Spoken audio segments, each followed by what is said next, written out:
This week on A Lively Experiment, before we put 2023 in the books, a look back at the highs and the lows. And we get the panel's predictions for next year. A Lively Experiment is generously underwritten by... Hi, I'm John Hazen White Jr. For over 30 years, A Lively Experiment has provided insight and analysis of the political issues that face Rhode Islanders. I'm a proud supporter of this great program and Rhode Island PBS. Joining us with the analysis, Wendy Schiller, Brown University political science professor, Ian Donnis, political reporter for the Public's Radio, and retired URI political science professor, Maureen Moakley. Welcome into this week's Lively. I'm Jim Hummel, and we are happy to have you with us for one of my favorite shows of the year. Settle in while we take a stroll down memory lane over the next half hour as our panel offers up its observations and analysis on the key moments that affected those of us who live and work here. And it wouldn't be a year in review without those only in Rhode Island moments. We'll get to those momentarily. Ian, let's begin with you. You all have these topics tattooed on your head. Top local story for 2023. Philadelphia fiasco. Two Rhode Island officials went to Philadelphia to check out a company interested in developing the Cranston Street Armory. One of the officials in particular was accused of behaving badly in a harassing and inappropriate manner. He left his state job. Rhode Island got a ton of bad publicity from it. It was a black eye for the state, and it's my top Rhode Island story of the year. I also think the corollary to that was there was kind of an open records fight because Peter Nerona ruled that email, which really kind of gave us all the details about it, the governor wasn't inclined to let that release that. Excellent point. Shows another, kind of subtext of the conflicts we've seen between Attorney General Nerona and Governor McKee, and Attorney General Nerona did come out on the side of the public interest in that, and we got a lot of the important information about what is said to have happened. Maureen, what do you have for the top local story? Mine is the CD1 race. I think we had a lot of publicity about that. I think, there was a lot of coverage, a lot of interest. And the result was really interesting in that we had the first African-American elected to the Congress. And it was interesting because he carried all but 3 of the cities and towns. So I think there was an interesting dynamic as far as the primary was concerned. And I also think that I think it's very interesting. It was always a very interesting story, and I'm happy to say that we have an African American as part of our contingent. Yeah, and I also think if it had been Aaron Regenberg or Sabina Matos, people might be lining up to run now. It'll be interesting to see if there's any opposition to Gabe Amo in the next cycle. Yep. Wendy, what do you have for top local story? story? Well, I actually thought that the election of Gabe Amo was the top story, the first person of color to be in the Rhode Island delegation. But there's a lot of subtext that's important nationally for that story going to 24, which is the defeat of a very progressive candidate, Aaron Regenberg, and also a woman of color. Who was considered to be more moderate, and then, of course, Sandra Cano as well. So it shows you that the Latino voting bloc and set of candidates is not monolithic at all. It's important for the Democrats to keep in mind, and the Republicans in 2024, and that women still, can really zero each other out. In other words, that, when multiple capable women run in a race, and then maybe one or two men, the women don't share the spoils. In other words, they have a harder time winning. So I think there are lessons for particularly the Democratic Party going into primary season for 24 to take from that CD1 race. But let's face it, it was really the signature gathering controversy that undermined Sabina Matos' campaign. She might have run a lot stronger had that not happened, and that really severely damaged her campaign. And maybe Aaron Regenberg getting endorsed by Bernie Sanders and AOC, that didn't fly with the moderates. No, that was a mistake. I mean, I think it really stepped out. I talked to David Cicilline about this after the race, and he talked about the fact that he was very liberal, but he had been there for so long, people just sort of went along with it. But in terms of an election time, I think he moved a little too far to the left. All right, let's go to top national story. Maureen, let's begin with you. Well, so many, but I'll start with the dysfunction in the Congress, and particularly among the GOP. This has been a terrible year in terms of politics on the Hill. The Congress is just about, immobilized because of this. And some of the issues we talked about that they're focusing on, there's a lot of revenge politics, the absurdity of having all these elections and failures of speakers of the House. I think that was the top story. Wendy, what do you have? I think the economy is the top story. I think the economy, the American economy, most of the time is much more resilient than anybody ever sees it as being. And the balance between, let's say, taxes, interest rates, personal debt is going up.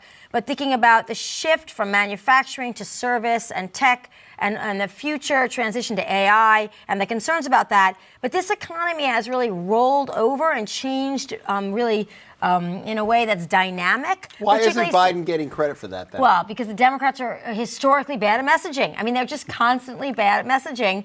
And they have interscene, meaning they have like fights that swallow them up.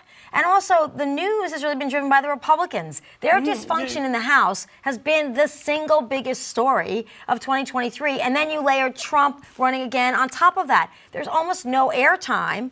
And then people are discouraged by world news. But, the economy, and that is partly due to Biden's policies, partly due to the Federal Reserve. But the nature of the American economy since the Great Recession seems to be more diversified and more resilient than anybody expects. And gas is almost under $3 a gallon, but inflation is going to be that brick because but inflation has been coming down for 5 months in a row. Coming down on the increases. It's not. We're still 10% over where we were, and another. The prices aren't decreasing. Well, no, but in some cases, gas is decreasing, right? And fuel, oil was supposed to go skyrocketing, is not, getting any higher. And so, yes, but the idea of inflation, things will inflate. As the economy is doing well and people have more money, things will get inflated. You can live with 2 or 3%. You can't live with 6 or 7%. Right. Ian, what do you have, top national? My top national story is what we might call our new age of anxiety with the conflict between the Israelis and Hamas in Gaza, the ongoing war in Ukraine, the threat of climate change, the presidential race looking like Biden and Trump barreling toward us as we head toward 2024, the sense of uncertainty and anxiety that many Americans feel. That could be top international story too, right? Yeah. Either way. All right, let's go to biggest winner and biggest loser. We will combine those. Wendy, let's begin with you. For locally or nationally? You can. It's your choice. It's a panelist choice. The biggest winner in 2024 is Donald Trump, because he's still in the game. He's under indictment everywhere. He has state indictments, civil indictments. He's got trials everywhere. And he is still able to rally some portion of his party and resist all other sort of obstacles in his way. He hasn't secured the nomination yet. He's not the nominee yet. But that he is still in the mix is really, sort of stunning. Well, he's painted himself as the martyr, hasn't he? I'm taking all these burdens on for you. Whatever way, I don't even know that the people who adore Trump listen to anything that he says anymore. I think they just feel like their team lost in 2020 and they want revenge and they want to win in 24. Do you have a biggest loser? Wendy? Biggest loser, to me, it's consistent with me. The biggest loser are all of the victims of gun violence in America. We had the highest rate of children killed by gun that we, in terms of data recording, that we've had in a very long time. We continue to have really horrific mass shootings. I think why we live this way is perpetually my question, because we all lose when we have this kind of unrestricted access to weapons of war. Biggest winner, biggest loser? My biggest winner is Gabe Amo. When 2023 began, no one could really expect that David Cicilline would follow Jim Langevin in leaving Congress. There was a huge field of Democrats who tried to succeed Cicilline. There were questions about whether Amo would be able to get enough name recognition and convey his message enough to win. But he had a very decisive win considering the size of the field, and he's seen as having a very bright future in politics for many years to come, so he's my big winner. My loser is Elon Musk. Musk has done some brilliant things with satellites and rockets, but he just can't get out of his own way. He has a huge chip on his shoulder from when he was picked on as a kid. He has severely devalued my favorite social media platform, X, formerly known as Twitter, and he's running it into the ground to the detriment of public information and many people who find real value in using it. He should just be able to have a little more self-awareness heading into 2024. Biggest winner, biggest loser, Marie? Well, obviously Gabe Amo was the biggest winner, but beside that, the firemen. The firemen here, the firemen's contract, the disability contract. I mean, they always win. And it's presumed now that if you have high blood pressure, then that can lead to a disability pension, no matter any other factors. Right, exactly. And I think, unfortunately, McKee signed that bill, and it's going to reverberate in terms of cities and towns. But beyond Gabe Amo, I would say that the biggest winner were the firemen that I could think of. The biggest loser, I had Aaron Regenberg, and I mean this in a sympathetic way, because he was a really talented guy. He was a good representative. He moved too far to the left. But, he was a capable leader, and I wish him well. But unfortunately, it was a big loss. Do you think he wakes up the day after the primary and think, after Sabina Matos shot herself in the foot, he was the presumed front runner. And Amo even positioned himself, I'm number 2, which gave people, hey, I'm within striking distance. Do you think he replays that in his mind? Like, what went wrong? I'm sure. I think we said it, bringing Bernie Sanders in. And as I said, David Cicilline said to me that when you're in a campaign like that, you can't be as liberal. Once you get in there and you have some constituent service under your belt in a couple of years, then you can go off. But as far as the campaign was concerned, I think he made a big mistake, and I think it's unfortunate. But there's a likability factor. Gabe Amo is a very likable guy. Yeah, and true. he also did a tremendous amount of basic retail politics, really everywhere, all the time. And I think Aaron Regenberg, people thought, he jumped the line, he sort of got out there too quickly. And being liberal, but also I think it was time. Rhode Island is a very diverse state, and Providence in particular has become much more diverse in terms of different ethnic and nationalities. And people thought it's time not to have an all-white delegation to Congress. It doesn't represent the state anymore. So, there I think African-American and moderate. African-American or Latino or, whatever it is, there was a momentum for that, and he took advantage of it. I think that's true. Okay. I think it's true. Only in Rhode Island moment. We promised, let's deliver. What do you have, Ian?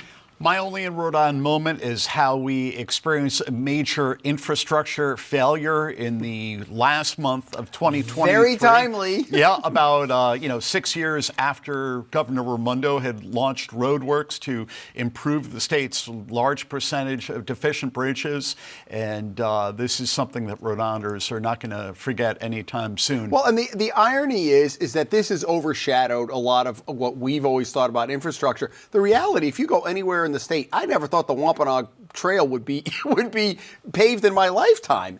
And so you look at all the bridge work, and it's too bad because that undercuts, I think, a lot of the work that the DOT's been doing more work the last 7 years. Yeah. So only in Rhode Island moment? My only in Rhode Island moment is that we have fire districts and we have firemen that don't put out fires. What they do in South County is they prevent people at the will of the private property owners from accessing the beach. That's their big job. And that, I think, is definitely an only in Rhode Island story. The other one I just have to mention is this year, Frank Caprio lit the lights on the big blue bug. There you go. Okay. No greater honor. Maureen, have they ever asked you? That's like, I've always said, you haven't made it in this state unless Charlie Hall does a cartoon on you or you're featured in your local paper. And maybe the big blue bug is the third one. Mm-hmm. Wendy, what do you have? Only in Rhode Island moment. Well, I had a couple of different ones. One, I did think that the primary for CD1 with so many people running, there's some states that have that, but there were so many qualified people running. What do you have, 17, 12? Yeah, there were so many, and I thought that seems only in Rhode Island because it's such a small state. But I also thought that in terms of beach access, you have lawsuits in California, but you don't usually have fist fights or hitting people with umbrellas or intimidating people. Or fire districts. Right. You're having a conflict over a family sitting on the beach in front of your house. That is a very Rhode Island thing, and I thought that whole conflict was unfortunate, and I just think that's Rhode Island. And we had a super rainy summer, and I feel like Rhode Islanders were extra cranky going into that primary because it had rained all summer. Now, for no other reason, but because it had rained all summer. Yeah, if we're going to put up with the winters, we might as well have a good summer. Yeah. The other thing about a congressional district, too, it literally is only in Rhode Island can you win with 15,000 votes and spend under $1 million to get a congressional seat. So, all right, this is the time we like. We're racking up the tape. We're going to go back and look at the predictions for this year, for 2023. We'll see how our panel did, and then we'll get their predictions for 2024. Professor Moakley, we're going to begin with you. Let's roll the tape on Maureen's prediction. All What do you have for 2023? Okay, I think Trump is going down. I think he's going to be indicted. That's my feel there. Trumpism may stay in the form of Ron DeSantis in Florida, but I think he's going to lose. I don't think he's going to be the nominee. And conversely, for Biden, I think he's going to be remembered very well for his presidency. However, I predict he's not going to run again. I predict he doesn't want to be a lame duck. He doesn't want to start too early, but I think in the end he's going to bow out. It's a delicate balance, because if you say now I'm not running, then are you a lame duck? But then if you get out too late, then it doesn't allow the Democrat. I mean, that's a tough call. It's a tough call, but I think he's not going to run. I'll predict he's not going to run. Okay, so a mixed prediction there, and the question is, do you really think Biden is still going to run? I know we're getting closer, but some people still have doubts. I don't know. They may have doubts, but I think he's going to run. It's too late for him to get out. He's really already committed, and he really is now. He's changed his campaign. He's going after Trump very aggressively. So I think he's in the race, definitely. What do you have prediction for 2024? My prediction for 2024 at the local level is we're going to have a good year.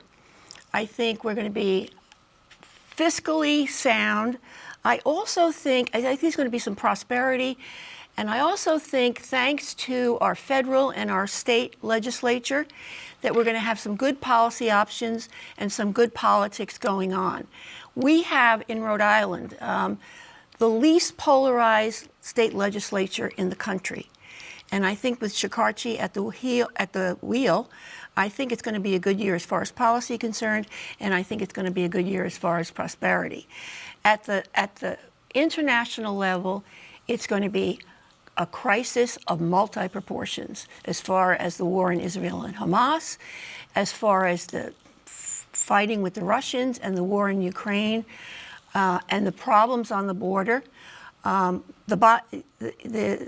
Biden's got to get an immigration deal, but I really think those kinds of things are going to be really serious and important. All right, let's go to Wendy's prediction for 2023. Roll it. My prediction for 2023. First of all, the economy. We will have a mild recession, if at all. I think the economy will remain resilient. Unemployment will stay low, and I think we will weather whatever storm people thought were coming. I don't think it's going to materialize. At the national level, politically, the Republicans in the House of Representatives will overreach. Speaker McCarthy will owe his right-wing flank a lot. They're going to want to go after Hunter Biden. They're going to want to have to go to the Biden administration. Meanwhile, in the Senate, which will be controlled by the Democrats, President Biden will see the rest of his judicial nominees confirmed in the federal court system, and he will overtake Donald Trump in how many judges he gets confirmed in the next year. At the state level, I think the state will appeal the truck toll case, but I think they'll lose in court, and they'll have to revisit this issue in the legislature and expand tolls to all trucks if they want to continue to fund infrastructure in Rhode Island. So, Wendy, you mostly got that right. The truck tolls we still don't know. We've talked about this on the show. The federal judges. What's the tally now? So Biden had fallen slightly behind Donald Trump, and this also has to do with vacancies. You know, we have vacancies at the district court level, the appeals court level, and of course the Supreme Court level. So Biden had fallen behind, but now in the last couple of weeks, the Senate confirmed more of Biden's judicial nominees. So he is doing certainly almost quite as well as Trump, and probably will. He's got a whole nother year left. So I think that he will exceed Trump. I'm still, going for that prediction. And I think the Senate has learned with Tommy Tuberville, senator from Alabama, blocking military promotions for 10 months, and there were 400 of those promotions. I think the appetite for having these things stalled continuously, I think it's getting less and less in the Senate. And the Biden administration may have to nominate people who are more moderate, but I think it's getting less and less because a lot of people are running in 2024. They want to look like they're doing something. And the Great Recession that never came.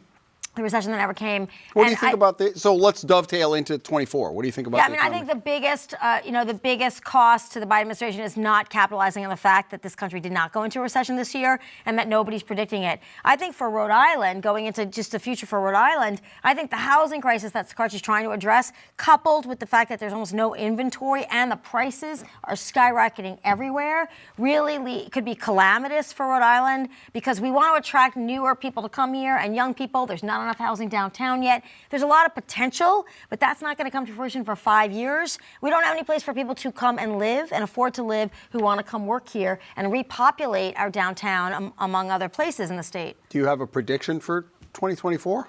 Prediction. I predict, going out on a limb here, I predict that Kamala Harris will not be the candidate alongside Joe Biden for president in 2024. Really? She'll stay vice president. But I think those poll numbers could get very, very difficult for Biden in some key swing states. And he might turn to someone like either Gretchen Whitmer, who's been reluctant, but very popular in Michigan, or Raphael Warnock of Georgia. There's nobody on the ticket in Georgia in 2024, and that's a real problem for the Democrats. There's no African American on the ticket. And if he were on the ticket, you'd lose a Senate seat potentially. However, you would gain turnout. You might win Georgia, win Michigan, you'd win Pennsylvania potentially. I think it would drive African American voters up to the polls, and you could even be more competitive in Ohio. So I see Biden, if things don't turn around by early spring, making a change. And by the way, the Democratic Party can still nominate somebody other than Biden at the convention. So you have until the convention, and then states print their ballots. So if the state, if you get that nominee done that's not Biden before the convention's over, in other words, you nominate somebody else, those state ballots will get printed with a new name. He's having a hard enough time with progressives now. What are the optics of dropping an African-American woman from the ticket? If you replace Kamala Harris for African-American voters with Raphael Warnock, who's compelling, can win other states, is very progressive, I don't think you suffer at all. You want a word on that? I disagree there. I mean, I think she checks all those boxes, and it's very interesting to me that her profile has changed. They're pushing her out there. She's going on all the foreign trips. She's the one that's there. So I think at this point, Biden is solidly behind her. And I just don't see him dropping her. But Wendy's better at predictions, so we'll see next year. Well, we'll hold you to it because we got the tape. All right, let's go to Ian Donnis. Let's see his prediction for 2023. In terms of looking at next year, even with the repudiation of the merger between Lifespan and Care New England, we see how they are continuing to work more closely together with Brown University. On a related note, I think the Jewelry District will continue to become a more desirable neighborhood. Is this your prediction for 2023? It is. All right, just want to make sure we have you on the record. It is. As Brown continues to expand there, the Providence City Council will move in a more progressive direction with a lot of turnover. And I think we'll see more communities use more of these kind of speed cameras and plate readers as a way to enhance their revenue. That's a full plate. See, if you have more, you have a chance. Actually, you have a chance to be right or wrong, depending on which way. Check, check, check. That was good. That's going to be hard to replicate, and I'm not going to go out on a limb with my first prediction, but 2024 will feature legislative elections in Rhode Island. I think the partisan makeup of the General Assembly will remain much as it is now, with Republicans holding only 9 of 113 seats between the House and the Senate. I think the national GOP has been kind of a drag on the fortunes of Republicans here in Rhode Island, and I don't see that changing anytime soon. One other prediction. I think the state is very slowly starting to come to terms with some of the long-term challenges it faces in terms of healthcare and hospitals. Attorney General Peter Nerona has been banging a drum on that. The sale will get more consideration in 2024. The Centurion out of Georgia is looking to buy the parent of Roger Williams Medical Center in Providence and Fatima Hospital in North Providence, 2 big employers and 2 big local taxpayers. and they are getting starved for money right now by their current owner. So I think you will start to see state officials pay some more attention to this, with the Rhode Island Foundation doing a study on possible solutions to some of Rhode Island's long-term health challenges. All right. You may notice that one of our longtime panelists with year-ender Dave Lehman is not joining us. He is traveling and with his family. So we wanted to go back and look at his prediction from last year, and then we can talk about him because he's not here. We'll talk about him instead of to him. Here's Dave's prediction.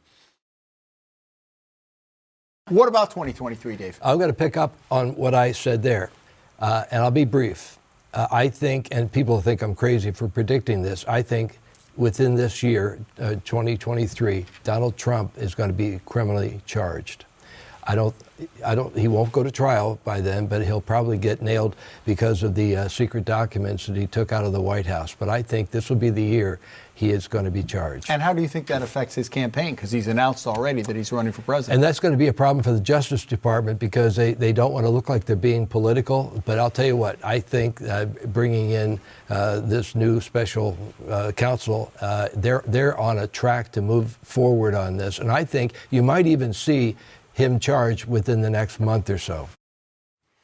Okay, we have just a couple of minutes left. Let's go to people to watch in 2024. Maureen, let's start with you. Well, Helena Fox is one, I think, and the other one, our Gina, at the national level. Our she Gina. is. There she is. We knew her when. Yeah, across from the Chinese delegation.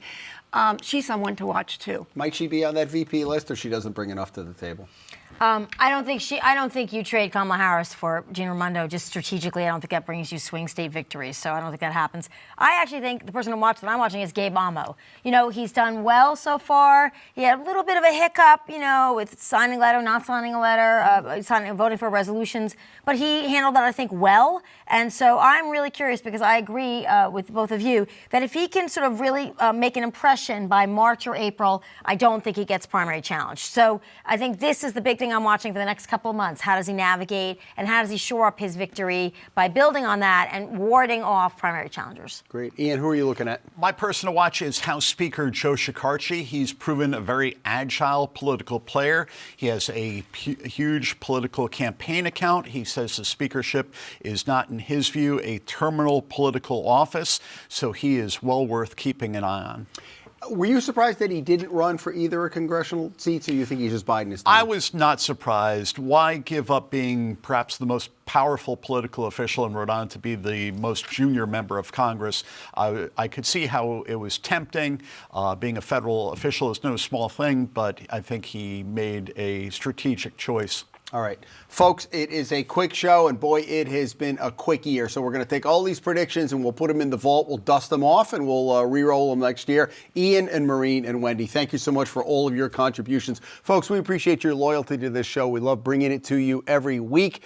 We are always there to bring you the latest and the analysis. So we hope you have great holiday seasons. We will be off next week, and then we'll be back with a reporters roundtable the first week in January. People who cover the State House with their predictions, and then the legislative show the week after that. So we have a packed 2024 coming up. We'll hope you join us as a lively experiment continues.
A Lively Experiment is generously underwritten by... Hi, I'm John Hazen-White Jr. For over 30 years, A Lively Experiment has provided insight and analysis of the political issues that face Rhode Islanders. I'm a proud supporter of this great program and Rhode Island PBS.